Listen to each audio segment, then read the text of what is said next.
That would actually shatter my world if I found out it was all about nothing. I would have to head out.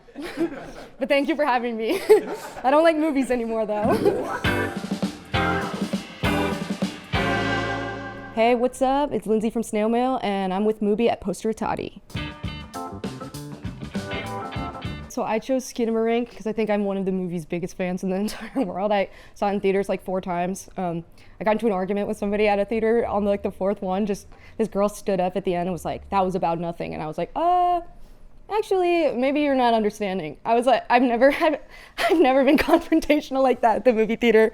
I don't know. I'm like a big consumer of horror movies, and I'm always just like looking to feel scared, like I did when I was a child. And I feel like I can like get through most things like feeling pretty unaffected. So this movie, like, yeah, the vibe really scared me. Honestly, the energy of it makes me feel really sick. The whole time I was watching it, I was like sort of wanting it to be over, but I was also like so excited because I felt so sick. I was like so scared. And I like that it has like, you know, you're like, a lot of it is like low angle POV up the stairs, so you like feel like a little kid and you're like approaching something slowly. And yeah, the sound design in it, like other than the really loud stuff, there's like the creepy Twilight Zone sounds in it when the toilet disappears and stuff like that.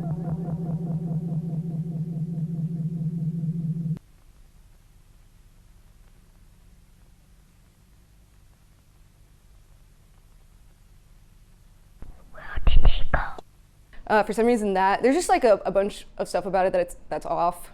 And I like that it was $15,000 in his childhood home. I think that's really cool.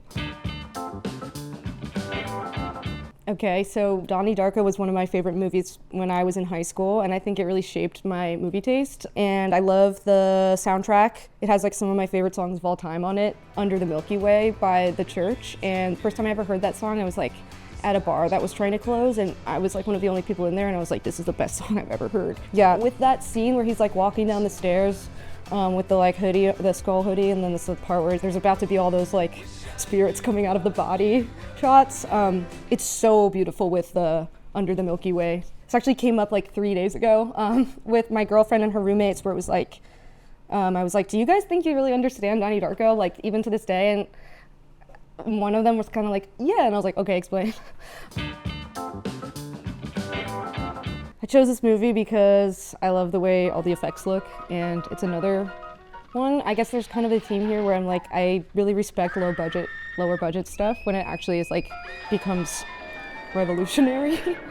Yeah, I think everything about it like looks really beautiful, and I like that it's like, again, here I go again, I like that it's off. Like, again, makes me feel like a little bit sick, but not in the same way as any of the other ones I've talked about. It has like a real unique way that it makes me feel. But yeah, it has, to me, I could just like have it on any time of the day, and I like to just like look up at whatever I'm doing and see any scene from this movie.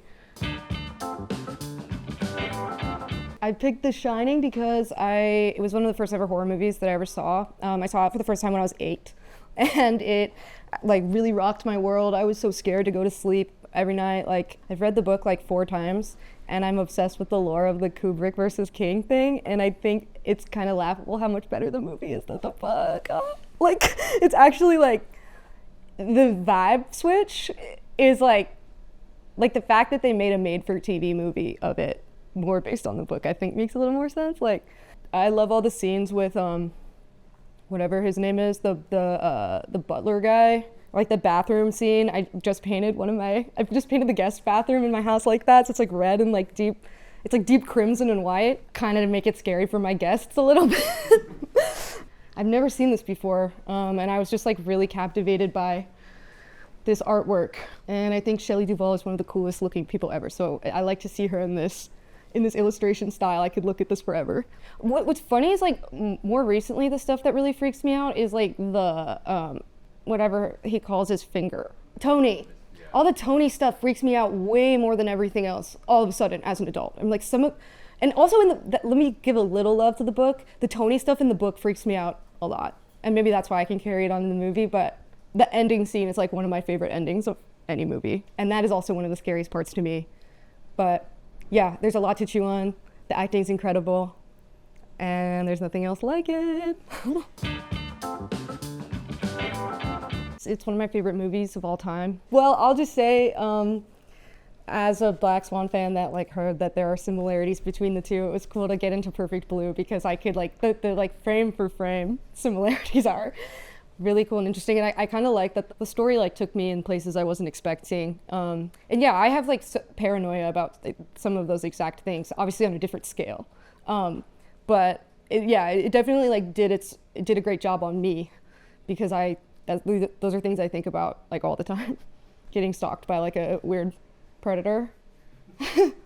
I think the animation is like really scary and off-putting. I for whatever reason, like I just feel like I could just like, that's one I watch like once a year. It just has like a really like unique force field of weird energy around it, like all of my other choices that I think can't really be replicated. And I feel like it will be one of my favorite movies forever.